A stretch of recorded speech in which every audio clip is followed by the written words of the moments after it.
Добре дојдовте во 360 степени. Ова издание го реализираме од Спортскиот центар Борис Трајковски во Скопје, каде се во тек активности за адаптација на просторот, во кој на крајот на месецов треба да се одржи Министерски совет на ОПСЕ, Организацијата за безбедност и соработка во Европа, најголем меѓународен настан во земјава досега организиран. Се очекува пристигнување на околу 1000 учесници од 76 делегации. Ова е една од темите на кои разговараме со министерот за надворешни работи Бујар Османи, со кого ќе зборуваме и во другиот негов политички капацитет, а тоа е подпредседател на партијата ДУИ. Министре, благодарам за ова интервју. Благодарам на можност. Може би повремено ќе се слушаат и некакви звуци од работа, бидејќи тука активно се работи. Тоа е и моето прво прашање.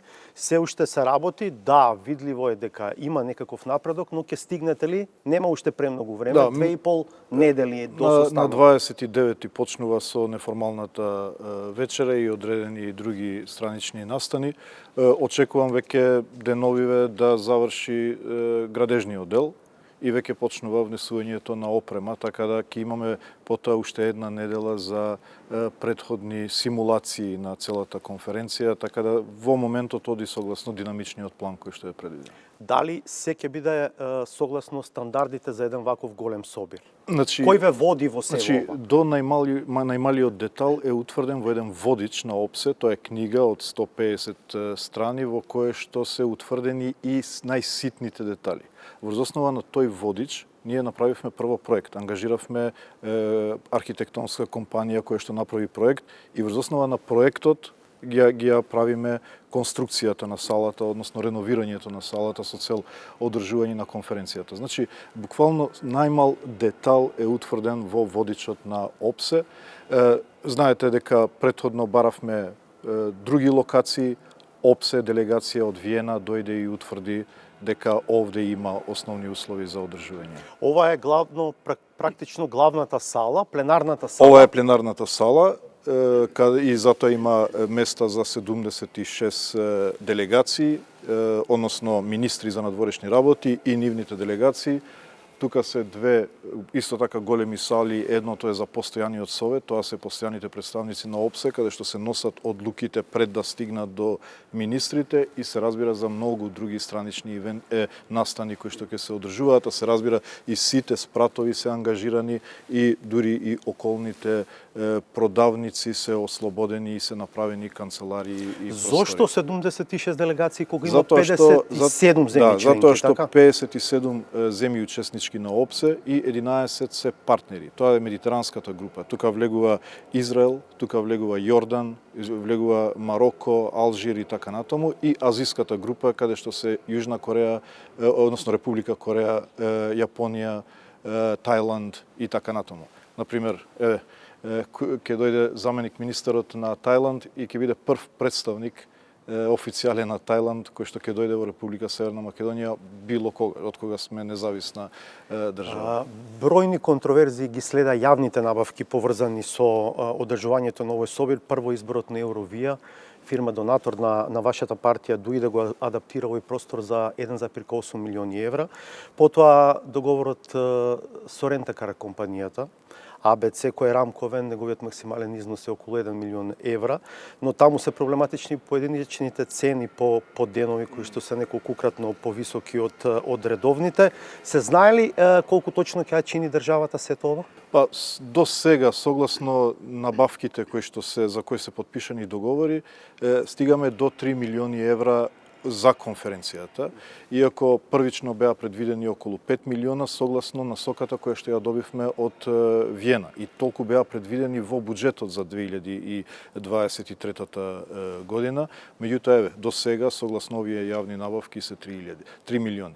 Сега контроверзии. Мислам дека контроверзиите се повеќе шпекулации опозицијски кои што потоа се создава, бидејќи нема апсолутно никаква контроверзија во сите јавни набавки во однос на Евро провија веќе имавме став, сите тие што се разбираат во јавни набавки знаат дека нема субјективна одлука кога имате најниска цена. Едноставно ги отварате сите понуди, важно е дека имаше 4 понуди, што значи дека беше конкурентен процесот, и отварате една понуда 93 милиона. Ова на Фирмите Евровија. знаат и претходно да се договараат, тоа знаете, Е, па да фингираат. Ова за второто ќе ви Па да фингираат конкуренција. Каде што јас бев загрижен. Меѓутоа овде имаше јасна конкуренција, дури имаше жалби. Втората се жалеше на зошто беше избрана првата. Па комисијата за жалби рече не сте во право. Министерството за надворешни работи соодветно донела одлука. Значи имате понуда, отварате 93 милиона. Отварате втора 327 милиона за истата работа. Значи разликата е 4-кратна. И вие велите, односно некој вели, чекајте, зошто оваа фирма? Затоа што критериум е 100% цена и вас не ве интересира кој е името на компанијата или каде компанијата донирала. Второ, не го прави министерот изборот. Го прави комисија и го прави сектор во министерството. А тоа се луѓе кои што 20 години ги прават јавните набавки. За нив апсолутно не значи ништо донатор на ДУИ или не. Значи има едно погрешно поимање како се случуваат јавните набавки. И затоа јас уште првиот ден целата документација во антикорупцијска, целата документација во обвинителство, затоа што видете, јас сум политичар, навикнат сум на такви јавни шпекулации. Меѓутоа овде се работи за имиџот на државата. Некои известува до државите и ќе мислат министрите или другите држави дека навистина ние тука правиме нешто во врска со конференцијата. И затоа брзав да пратам до антикорупцијска и до обвинителство, за да они излезат институционално, да сватат и овие 76 делегации дека ние не играме. Добро, ако на првиот имало конкуренција, на вториот зошто само една фирма? Сега на вториот ние прво имавме дилеми дали воопшто ќе најдеме толку коли во државата. Бидејќи се работи исто така за тип кој што го определува водичот на ОПСЕ. Јасно вели за кои држави треба блиндирано, каква марка на возило треба и колку правам дигресија, колку домашни коли ќе ангажирате, знаете? Мислам јавни, државни коли. Јас очекувам дека повеќе од половината ќе ги обезбедиме од институциите. Затоа ова ни е рамковна спогодба. Значи, ние можеме само едно возило да искористиме ако најдеме 99% од институциите. Теоретски сакате да кажете? Теоретски може една или ни една. Ја немам никаква обврска да платам. Но, што се случи? Кога го испитувавме пазарот, информациите од комисијата беа дека може да има 4-5 агенции кои што можат да обезбедат. Никој нема толку, но ќе обезбедат од цела држава, ќе соберат, од регионот ќе соберат и така натаму. И ние очекувавме дека ќе има 4-5. И на крај отвараат понуди комисијата една. Тука не е мое да испитувам дали тие го поделиле пазарот. Дали тие се договараат меѓу себе за да не си конкурираат еден на друг, но тоа не е работа на министерството. Ние отвараме понуди, таа што е најповолна. Но ќе се согласите дека поединечните цени, дневните цени за возило навистина отстапуваат неколкукратно од редовните. Да, и испитувавме после. Они викаат прво дека не се сите нивни возила, значи позајмуваат од други, ги позајмуваат од цела држава, па дури и од надворот државата, и тоа ја поскапува она редовната цена за тие 5, 10, 20 колку што тие ги имаат. Но повторно ги кажам, не можам да кажам дека немало некој договор можеби помеѓу нив, затоа што ние очекувавме според тестирање на пазарот да има 4-5 конкуренти. И на крај се јавува само едно. Но пак ви велам, тие што разбираат во јавни набавки знаат дека вие немате многу простор тука. Отварате, проверуваат комисијата дали ги исполнуваат условите, која е најповолната понуда, таа една грешка вие завршувате у затвор. Така да нема многу можност тука некој да прави Добро, тоа е посебна тема, се разбира. Има доволно хотели во Скопје да ги собере сите гости? Да, веќе сме ги букирале хотелите, 5 најголеми хотели во државата и некои споредни. Ке мора и надвор да се оди или? Ние сакавме и се уште сме на тој став дека министрите треба да бидат во еден хотел, заради полесно, безбедносно, логистичко, а делегациите да се распределат. Сега има делегации кои што министрите не сакаат да се делат од нивните тимови, што е и тоа малку ни прави, ни создава, некои сами ги букираат. Сега не знам колку можам да кажам кој каде, но има големи држави кои што букирале цели хотели за бидејќи се големи делегации. Обично се помеѓу 30 и 60 до 100 луѓе една делегација од големите држави. Актуелно беше прашањето за тоа дали во Скопје ќе дојде рускиот министер за надворешни работи Сергеј Лавров, но досега не слушнавме дали во Скопје доаѓа Ентони Блинкен, американскиот државен секретар. Немам индикации за Блинкен дека нема да дојде. Значи, согласно тоа што до сега го имаме, ги очекуваме може би најголемиот дел од министри за надворешни работи. И од САД, и од Канада, и од Велика Британија, и од сите министри на НАТО, на Европската Унија, Централна Азија. Во однос на Лавров почната е процедура, бидејќи има и визии, и дозволи за прелет, тие процедури, тие барања се поднесени, меѓутоа, овие денови решаваме како понатаму. Сега, согласно правилата на ОПСЕ, секоја делегација мора да биде присутна. Тука е прашањето на преседанот што се случи минатата година во Полска, кога, поради тоа што МНР на Руската Федерација, бидејќи е на листата на санкции на Европската Унија, не му беше дозволен влез во Полска, односно не му беше одобрена виза и затоа ние сме на следниот тест како тоа ќе се случи. Ама и ние нели ги поддржуваме санкциите на ЕУ во однос на Руската Федерација? Така, иако во санкциите на Европската Унија се вели дека за меѓународни организации како што е ОПСЕ е дозволен прелет, например, кога во делот на прелет, ако збориме, но сепак одлуката е на земите членки на Европската Унија. И затоа нашите соседи ќе бидат и ние ќе треба да донесеме одлука за нашиот воздушен простор, меѓутоа и нашите соседи. Може ли ако дојде Лавров да не дојде украинскиот министер Кулеба? Јас се надевам дека тоа нема да се случи. Јас ќе кажам јавно, затоа и отидов во Киев. Дел од причините зашто бев во Киев пред 2-3 недели беше за да обезбедам и присуство на И што беше одговорот на Кулеба? Се уште сме во разговори за тие прашања. Јас мислам дека како што во Виена секој вторник имаме состанок на постојаниот совет и си кажуваме еден на друг во лице тоа што мислиме, така треба да биде и во Скопје. Све што имаме да си кажеме. САД имаат против доаѓање на Лавров во Скопје? Јас не можам да зборам во име на САД, меѓутоа сме во блиска координација со сите земји учеснички за да имаме соодветен. Може ли војната на Блискиот Исток, руската агресија во Украина, веќе зборувавме за тоа да попречи некого да дојде? Мислам дека можеби ќе зголеми присуство на министри од медитеранската група, бидејќи по традиција од медитеранската и азиската група не доаѓаат на ниво на министри или доаѓаат на ниво на заменици, бидејќи тие не се земји учеснички. Тие зборуваат на крај, тие се само партнери. Меѓутоа можам да предпоставам дека заради состојбата во Блискиот Исток да има поголем интерес и на земји од Медитеранот за да и таа тема биде тука. Што мислам дека е уште еден аргумент зашто се разбира и Украина треба да биде присутна, затоа што и таа тема не смее да се запостави поради кризата во Блискиот Исток. Ако дојде Блинкен, тоа ќе биде прва посета на шеф на американската дипломатија после повеќе од 20 години на Скопје. Разбирам зошто од безбедносни причини веројатно не можете докрај да бидете отворен, но и тоа е факт што треба да се спомене. Апсолутно мислам дека е тоа од огромно значење, но не само државниот секретар, последниот пат бил 2001 година, сме имале државен секретар во Скопје, точно пред 23 години.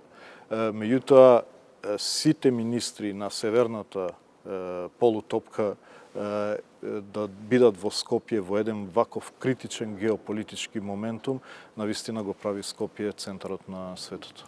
ОПСЕ неспорно поминува низ кризен период. Нема определено председавач за 2024 година. Во еден од последните ваши јавни настапи рековте дека тоа е една од мисиите на кои што работите во овој период. Требаше Естонија, но Русија не се согласува. Тоа е веќе ад акта со Естонија? Денеска мислам дека може да биде денот Д, затоа што ќе има разговори по однос на уште еднаш на Естонија. Значи, кога ние почнавме со утврдување на приоритетите на председавањето, бевме многу креативни. фокусирајќи се и на животната средина како една нова димензија на ОПСЕ, ние ја воведовме животната средина. Ние воведовме тема невладини организации, па поставив специјален представник за прв пат за невладини организации, па за млади, темата млади ние ја... Значи, сакавме да оставиме белег на нашето председавање со одредени теми кои што не се традиционални за ОПСЕ. Меѓутоа, војната во Украина, агресијата руска во Украина го сведе нашето председавање, иако ги одржавме сите конференции. Еве, денеска имаме голема конференција во Скопје, каде што доаѓаат и генералниот секретар, доаѓаат и амбасадорите за невладините организации. Утре ние младинскиот форум. Значи, ние продолжуваме, но сепак се сведе на одржување во живот на организацијата. Тоа што јас дигам аларм, бидејќи, знаете како е, обично председавачот треба да ја промовира организацијата. Треба да е лицето на организацијата пред светот, пред другите меѓународни организации. Јас решив поинако. Јас реков нема да ликувам, односно да создавам позитивна клима. Организацијата е пред распаѓање ако не превземеме сериозни чекори.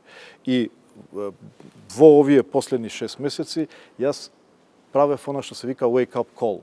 Алармирав каде сме. Немаме председавач за прв пат после 50 години, немаме буџет од 2021. Со тој буџет се финансираат овие теренски мисии, позициите во ОПСЕ.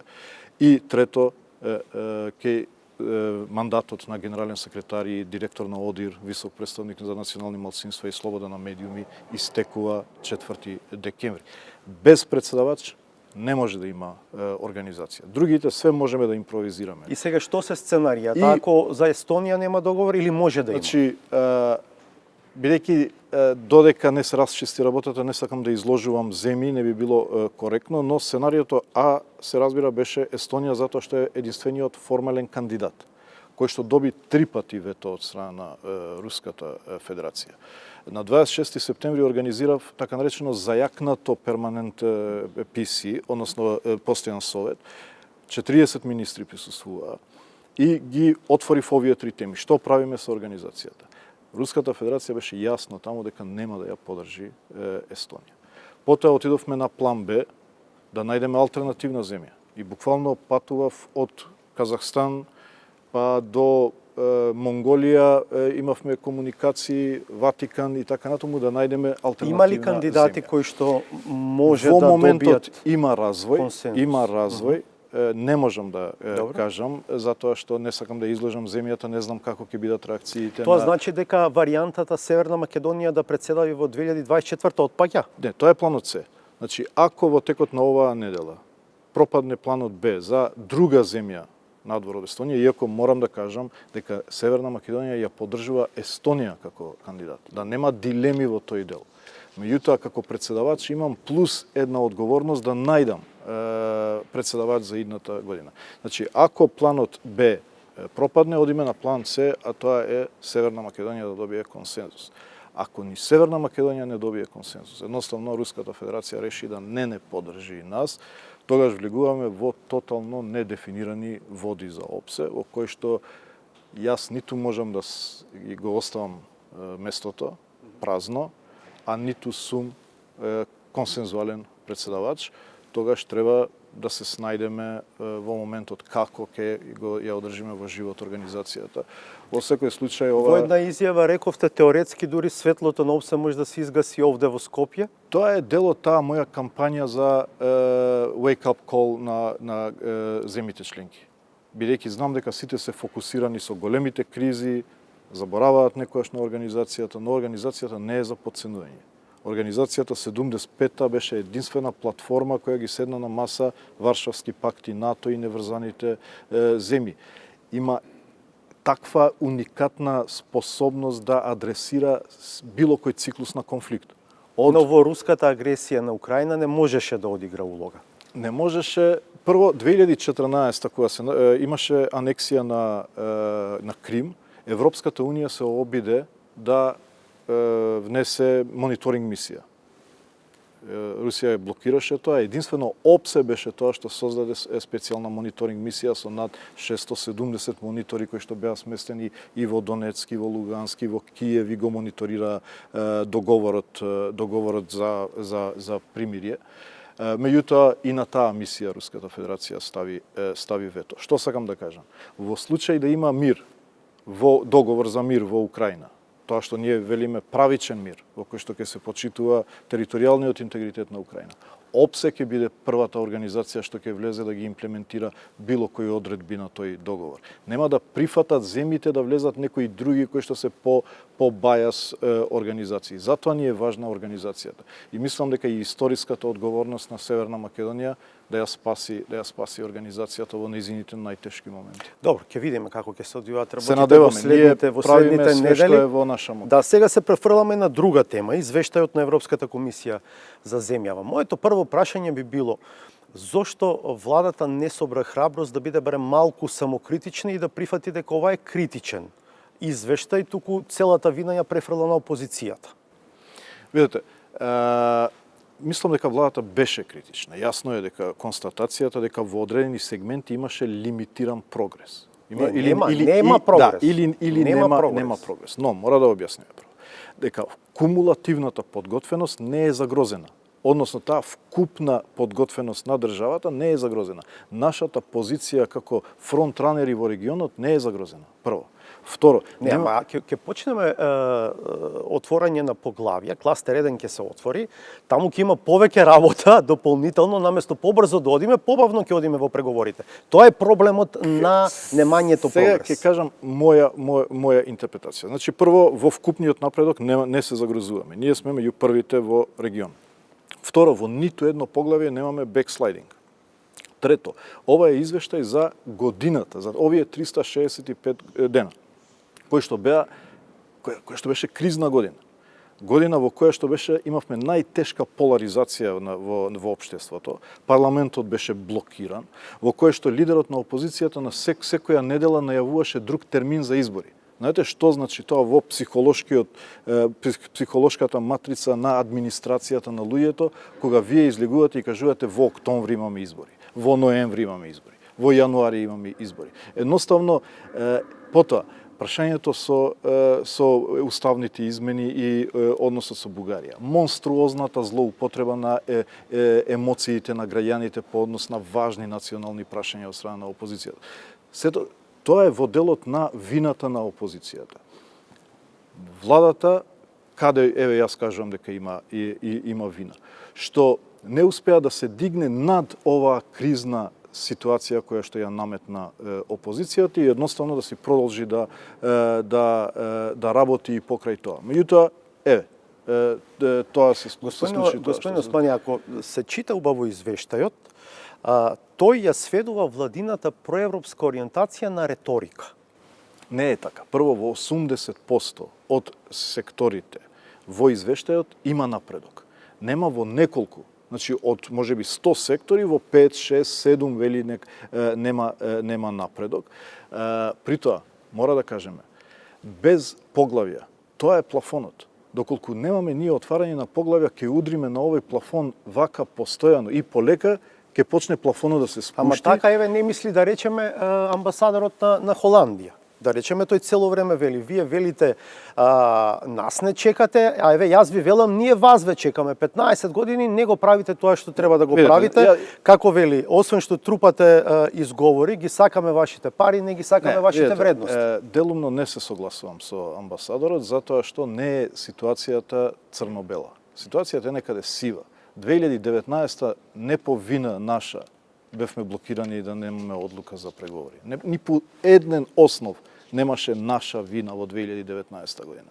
Па и понатаму или пак претходно. Така да вината ни е заедничка овде. И на Европската Унија, што не успева да, односно, системот е таков, унанимен. Земите членки го злоупотребуваат правото на глас и го блокираат процесот, како што сега се случува во односот Грција. Неколку теми во кои што директно владата е посочена како одговорна. Злоупотреба на европско знаме при носење закони, измени на кривичен законник, политички влијанија врз судски совет, особено при разрешување на Веста Дамова од позиција председател ако сакате да бидам уште подиректен во однос на вашиот втор капацитет подпредседател на ДУИ, ореводец во тој процес беше Селим Адемија, знаеме кој е Селим Адемија. Ако одам уште еден чекор понатаму, ќе кажам дека целата гужва во судскиот совет беше за Енвер Беџети. Знаеме кој е Енвер Беџети, го чуваше во фиока, Таргет тврди на со месеци и така натаму.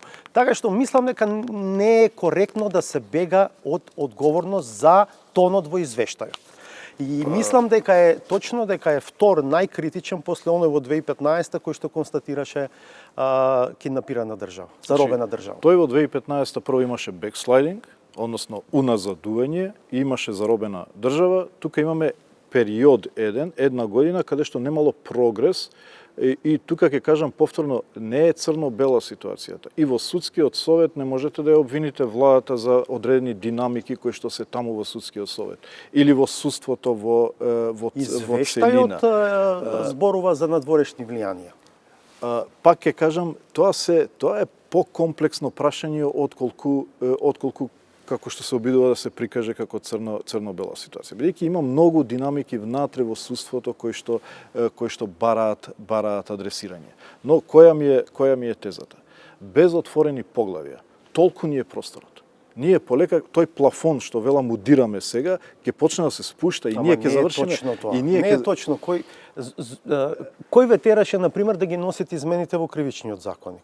Еве, ги објаснувавте како усогласување со единственото европско право. Каде е тој наратив, еве да ви го признае Европската комисија во извештајот? Еве сега, за кривичниот законник, јас дури мислам дека претходното решение беше причина за неуспешната борба против корупцијата на високо ниво и за недовербата на граѓаните во судството. Токму тоа решение, во кое што имаше неограничена можност судиите да ги развлечат предметите, 20 години, и како е бригата да премине на другиот, се одржува во фиока. Што не беше доволно 10 години за да се решат одредени прашања?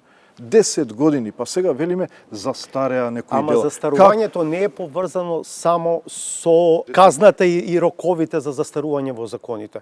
Прво е кога ќе отворите истрага.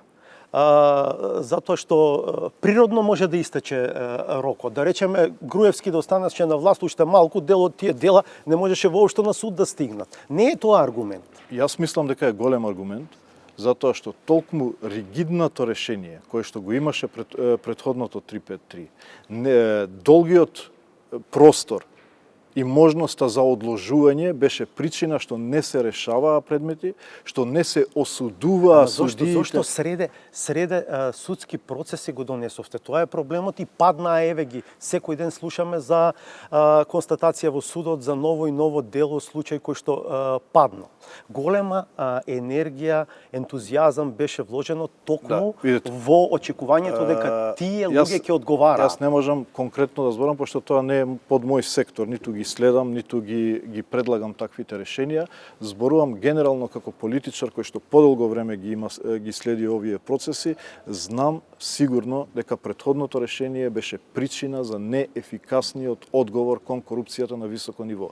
Драконските казни беа причина за судиите да не се осудуваат на одлуки брзи, немаше фокус кон конфискација на имот и имаше можност да се одложат предметите, да завршат овие избори, па да завршат следните избори и се чува, односно се држа во заложништво и луѓе. Не е тоа реалната ваша мотивација. Имавте друг мотив. Не може вашата вистина да е апсолутната, моја да е погрешната. Вие имате ваш став, јас имам мој. Јас ви кажувам дека сметам дека ова измена, која што би требало сега со нов кривичен закон да се уште повеќе подобри, требаше да создаде простор за поефикасно решавање на предмети на корупција на високо ниво. 15 ќе пропадне. Со фокус на конфискација на имот. Ама не смееше овие 15 да пропадне. А зошто да пропадне ако го имаа 10 години можност да се решава? Ама требаше да дозволите, имаш уште малку време, година, 2, 3, за некои дури 10 и 15 години. Зошто со одлука решивте да ги фрлите во вода? Тоа ќе ги прашате експертите кои што го подготвуваа решението, сигурно политичарите не знаат кој член треба да се менува или не треба да се менува. Генерално политичката идеја е дека овој неограничен диапазон на можност за решавање ја прави борбата неефикасна. И како можете да браните решение, а од друга страна да кажете судството е неефикасно? Значи, ако судството не е неефикасно, а браните статус кво, тоа е контрадикторно едно на друго. Ама не беше заради тоа неефикасно. Јас мислам дека беше од голем дел и заради тоа. Правевте атмосфера и вие лично со изјавите и лидерот Ахмети за потенцијално враќање на Никола Груевски во земјава, но сега откако пропадна идејата за оживување на помилувањата на Ѓорги Иванов преку начално правно мислење во Врховниот суд, сакам да ве прашам, и Ахмети го прашав, дали заклавте вол за една шницла?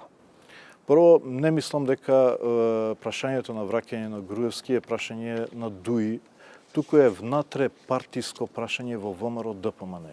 Тоа се стравовите кои што ги има во актуелното раководство од евентуално враќање на Груевски, заради тоа што сите анкети го покажуваат како попопуларен отколку актуелното раководство. Ама ова ваша експликација покажува дека имате некаква намера со Немаме, ние, дозволете да ја завршам мислата. Значи, нивниот страв, они се обидуваат да го проектираат врз ДУИ. ДУИ нема никаков интерес, ниту е директен конкурент за електорат со ВМРО ДПМН. Ние имаме албански електорат, они имаат македонски електорат. Така да тоа е внатре ВМРО-вски, ВМРО ДПМН е проблем, кој што они се обидуваат да го проектираат, а се разбира дежурниот кривец за све е ДУИ. Нели, ДУИ е злото во оваа држава. Таква е наративот кој што се обидува да се создаде, бидејќи не може да кажат албанците се злото, па треба со политичка некоја култура да се каже дека ДУИ е злото, а всушност се мисли на албанците се злото, и тој наратив се обидува на дежурниот кривец да се префрли. Не, дали ќе дојде Груевски, кому ќе штети е прашање на ВМРО ДПМН и евентуална придобивка да има СДСМ. Ама не може тој да се врати. И јас мислам дека треба да се врати за да биде тука да се справува со судските процеси. Не мислам дека е добро. Треба да оди во затвор.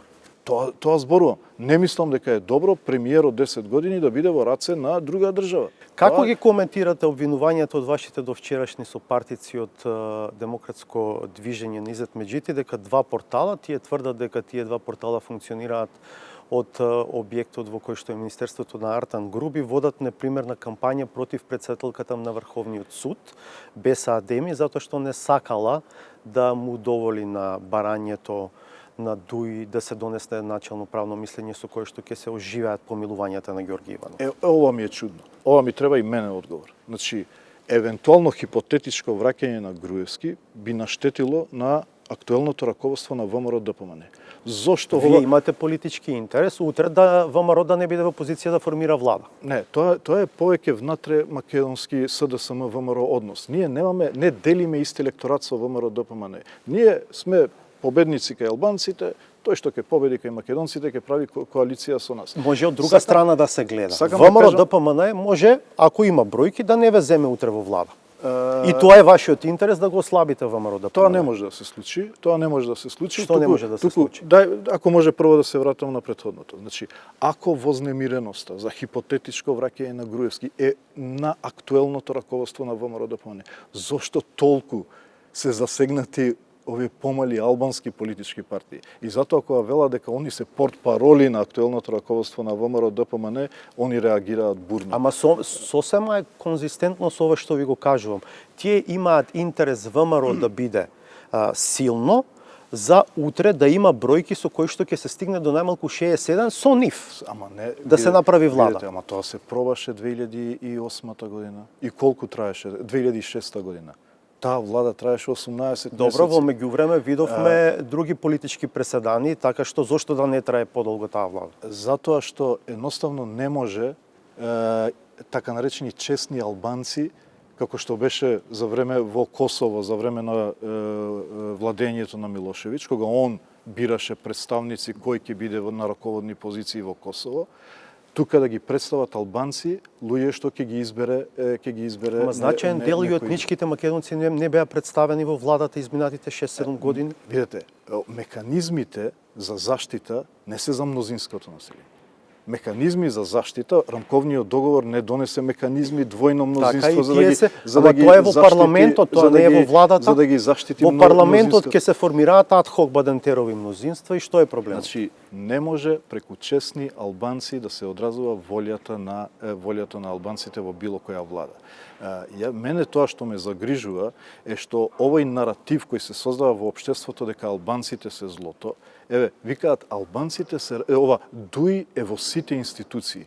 Они всушност, не подсвесно, кога гледаат албанци на клиники како специјалисти, кои што порано ги немаше, нели? Они велат дуи е секаде. Одат во судство, гледат обвинители, гледат суди и албанци, дуи е. Не се тоа албанци, не се тоа дуи. Тоа се албанците кои што сега добија можност да се представат во институциите. Некому таа еднакво спречи, во нивните глави националистички стои, тоа е една албанофобија, не може да ја кажат бидејќи е непопуларна и се создава наратив антидуи. Не, има и нешто друго, господине Османи. Вие сте долго во власт, вашата политичка структура, и кога сте во власт, таа троши. Во секоја смисла, и политички, и од аспект на корупција.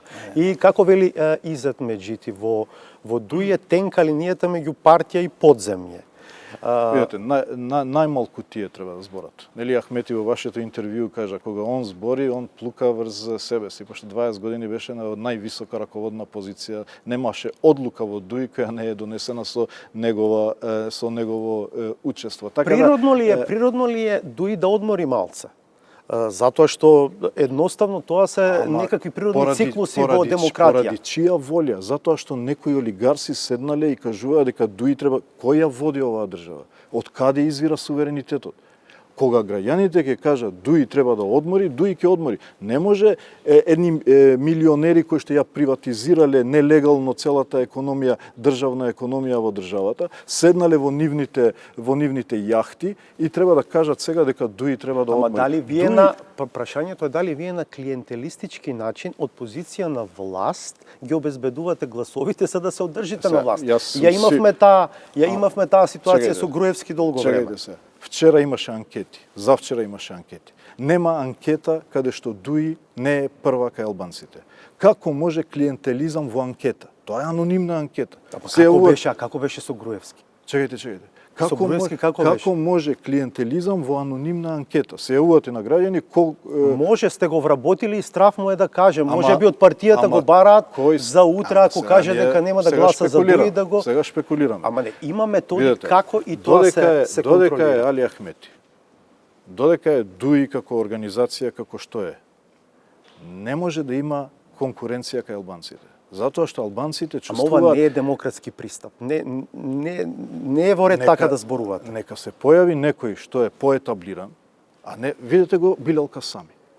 Вчера во предизборна коалиција со Заев.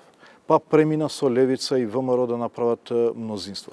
Значи, денеска имаат еден став, ги следат социјалните медиуми, утре дента создаваат друг став. Сте го виделе вие Ахмети да менува ставови?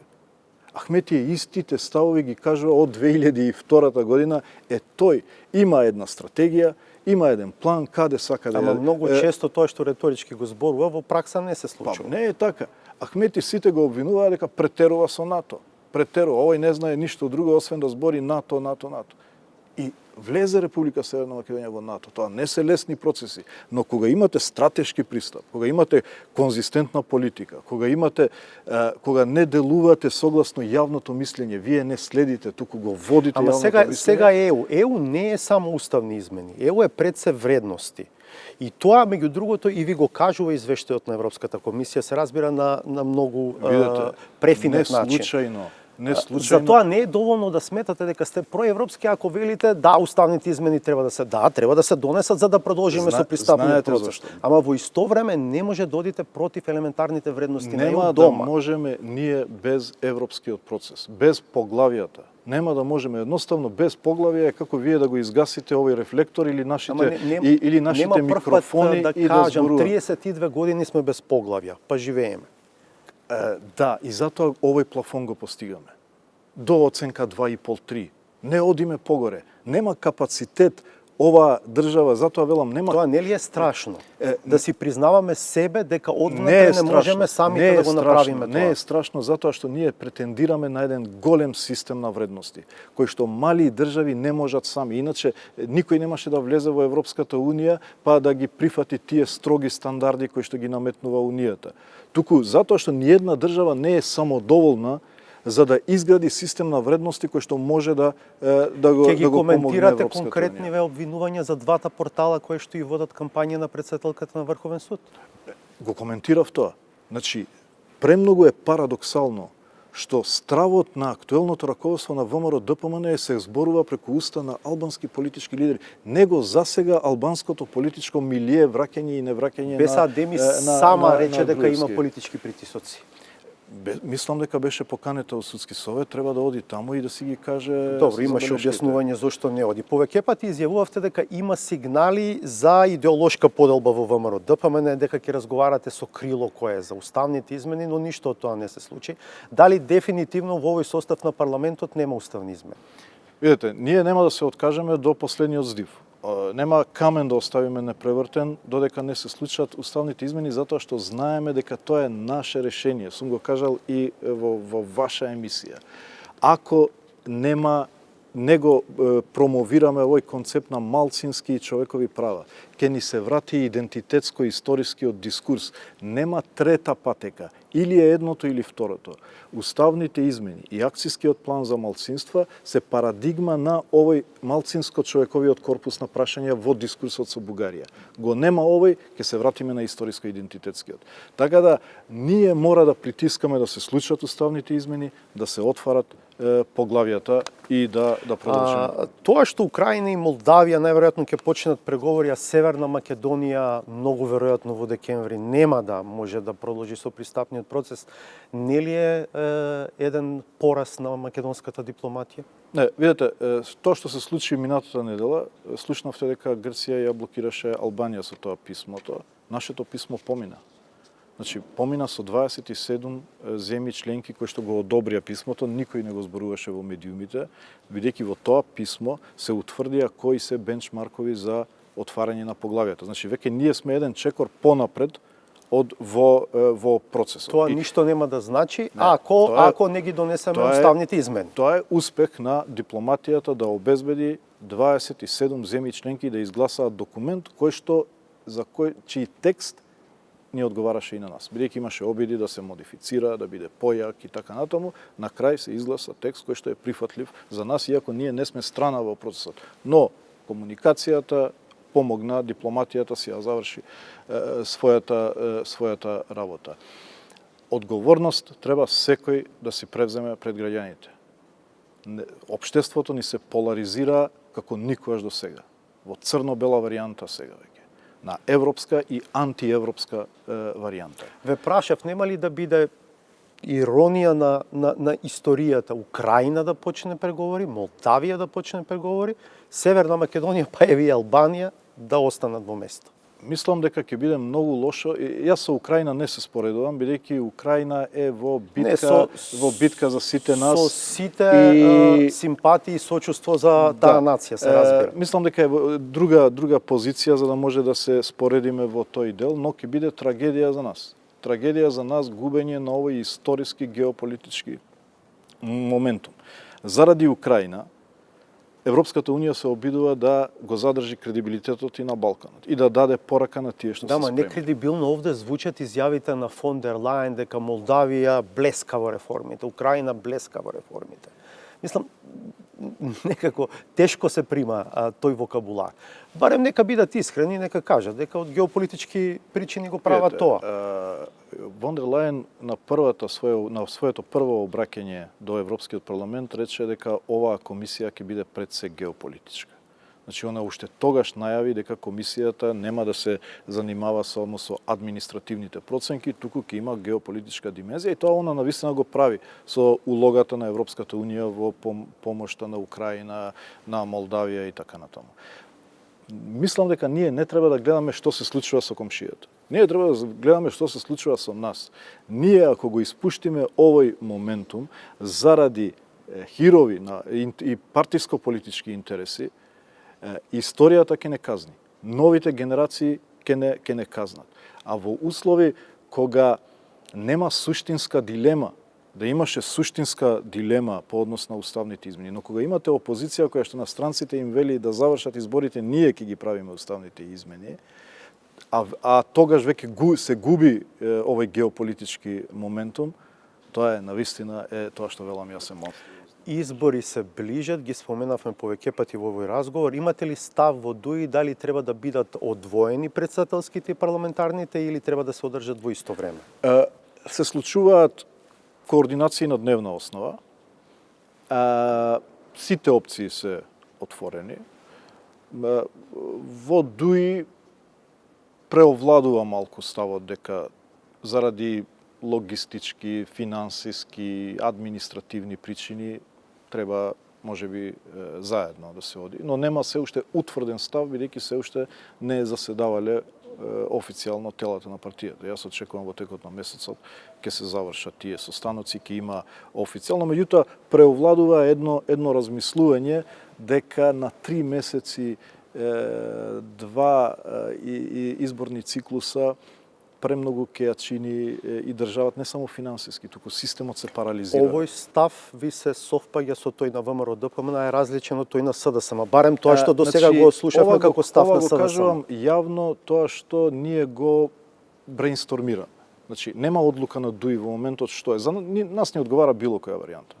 Ние правиме внатрешни анкети, нема да изгледам можеби претенциозно и нескромно, но никогаш не сме биле подобри и било која варијанта што ќе им одговара на другите, ние ќе ја... Како ќе настапите на парламентарните избори, знаете? Сами, во коалиција, со кого? Дали и со СДСМ? Не можам да кажам тоа. Не знам колку е се созреани условите за тоа. За со СДСМ зборувате, да. добро? Нема финална одлука, но еве зборувам кои се опциите кои што доминираат. А со Алијанса за албанците?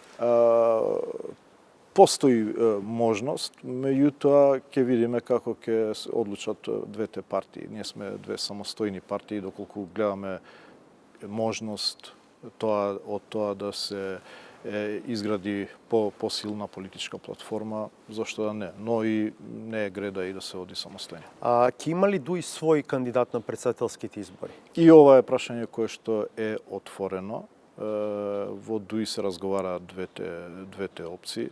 Во зависност како ќе се постават изборите, дали ќе бидат засебни, дали ќе бидат заеднички, така ќе се поставиме и ние, но остануваат двете опции отворени. И да имаме кандидат. Што ќе правите со политичкиот договор со СДСМ за тоа дека во последните 100 дена пред избори ќе има премиер албанец? Не гледам ништо лошо во тоа. Договорот треба да се почитува, така да доколку изборите се заеднички, тоа значи некаде почеток на јануари треба веќе да имаме техничка влада. Односно влегуваме во последните 100 дена и очекувам тогаш да имаме премиер предложен од страна на ДУИ. Доколку е другото сценарио, тогаш се други рокови, меѓутоа договорот останува. Премиер предложен од ДУИ. Од и деновиве се слушаат и други опции, наводно да биде албанец премиерот, меѓутоа да биде кадар на СДСМ, например, не знам. Фатмир Битичи се спомнуваше како опција. Не, со цела почит кон Битики, меѓутоа рековме дека мнозинската волја на албанците мора да се одразува во институциите. Мицкоски ве праќа во опозиција, вели ДУИ непријатно ќе се изненади од резултатот на изборите, ја фаворизира, како вели тој, така наречената албанска опозиција. Што е вашиот коментар? Мислам дека голема услуга им прави на албанската опозиција што он ја фаворизира. Тоа кажува све. Што Мицковски фаворизира албански представник, тоа кажува све за нив. Мене би ми било незгодно да ме фаворизира. Видете, се сеќавате на Заев кога научи албански и на митинзите велеше псе јо БДИ на опозит. Зошто да не ДУИ во опозиција? И после видовте. Мислам дека во суштина на таква анти-ДУИ кампања е албанофобија, која што се обидуваат да ја искористат кај по-националистичко гласачко Изаев е тело албанофоб. за да профитираат. Изаев е албанофоб. Значи, кога се чувствуваат во криза од губење на потврдокорно гласачко тело, идат кон варијанта да ги мобилизираат и нив за да излезат посилни на изборите. И тогаш играат на картата верувајќи дека кај тоа тврдокорно гласачко тело постои една латентна албанофобија, парадигма на албанците во... Таа кампања беше базирана пред се на антикорупција, не беше базирана на антиалбанство. Тоа е заради тоа што не може да се каже поинаку. Но во суштина е обид да се провоцира антиалбанскиот сентимент. И гледате дека целиот наратив анти-Дуи... А што е одењето на Ахмети во Сопот пред карта на кое што си делови од Северна Македонија? Значи, Ахмети беше гостин. Ахмети не може да знае што ќе има. Беше поканет за настан на музеј. Тоа е неодговорно за лидер на таква партија да не знае што ќе има. Тоа е музеј кој што одбележува настан од 1944 година. И Ахмети апсолутно го поддржува отварањето, односно одбележувањето на еден таков настан каде што 64 луѓе со селани Го спомнав затоа што ги обвинувате другите за антиалбанство, а сега кога ваш лидер ќе се појави на настан на кој што македонците може да се почувствуваат повредени, веднаш имате илја да изговори. Фактот дека не е таму таа мапа кажува доволно. Така, Дуи има расчистено минатото и иднината. Апсолутно го одбележуваме тоа што било во минатото. И не се криеме од тоа што било во минатото. Но јасна ни е определбата. Ова е заедничка држава на рамноправни граѓани, на држава која што треба да биде членка на НАТО и членка на Европската Унија. Просперитетна, богата, која што живее во хармонија. Завршуваме. Што мислите за формирање концентрацијска влада по следните парламентарни избори, чија што една од задачи би била да ги донесе уставните измени? Мислам дека уставните измени ќе мора да се донесат. Значи, државата, општеството не може сама без преговарачки процес со Европската Унија. Така да ова одложување и пропуштање на историскиот геополитички моментум ќе не чини многу. И граѓаните ќе сватат за неколку месеци што им направи опозицијата со блокирање на процесот. Господин Османи, Дуи беше дел од владите на Груевски 10, 11, 9 години беше, добро, минус 2. И го држеше и постојано го зборувавте тоа, никому ништо си останавте во влада. Не е така, затоа што Дуи го држеше евроатлантскиот курс во една влада која што забега во евроатлантскиот курс. Кога сите ги замрзна односите со Грција, Дуи беше таа што идеше во Атина и одржуваше... И како беше тоа примено кај македонците? Тоа доведе на крај до Преспански договор. Тоа доведе. Тоа, видите, вие никогаш не знаете каде почнало, но тоа се никулци некои примордиални кои што не дојдеше условно кажано политичка елита од македонците која што беше спремна на тоа, немаше да се случи тоа. Некој не одржуваше курсот во тоа време за да се создаде терен за комплементарност. Дали сте за концентрацијска влада по избори? Немаме разговарано за ова прашање, меѓутоа знам дека уставните измени, односно трите договора, ни се црвена линија. Благодарам за овој разговор. Благодарам и на вас. Вам, почитувани гледачи, ви благодарам за вниманието. До крајот на емисијата одгледајте и новата Саботажа. Пријатно!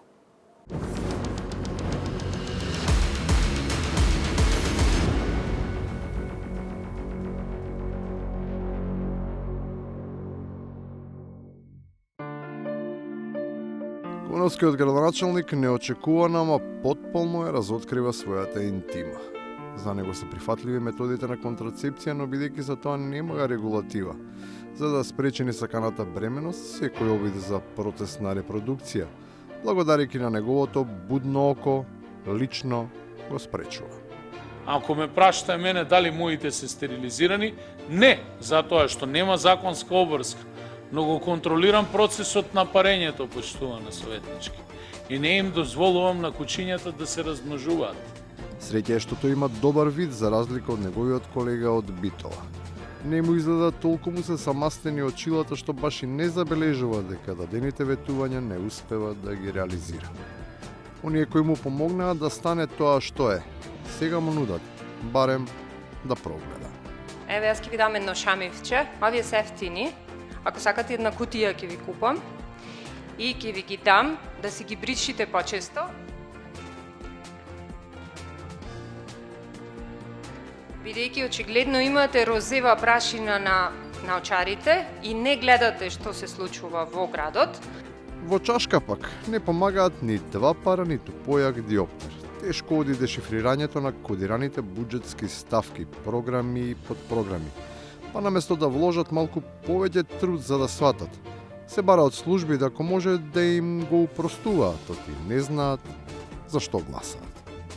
Тука измени и дополнување што има на буџетот, ова е тем професионално, за да го разбираме ова треба една недела да читаме. На реден пат, ма е добронамерно кажено, треба, кога има измени и дополнување на буџетот, стрикно да ни кажете во која насока има измени и дополнувања. Вака е тем професионално, ништо не разбираме. Нивото на знаење е важно, но уште позначено е барем да си има пристојна комуникацијска култура, бидејќи во Карпош ниту неа ја нема. Во време кога постојат толку многу алатки, навистина е чудно да не се види дека си има пропуштен повик, особено ако тој може бил од значење за тамошните жители. И за тоа имам голема замерка према председателот на Совет, кој не дига телефон на ниеден наш член во Советот. Не знам на кого. Јас 3 пати сум покушал да го барам, 3 пати игнор.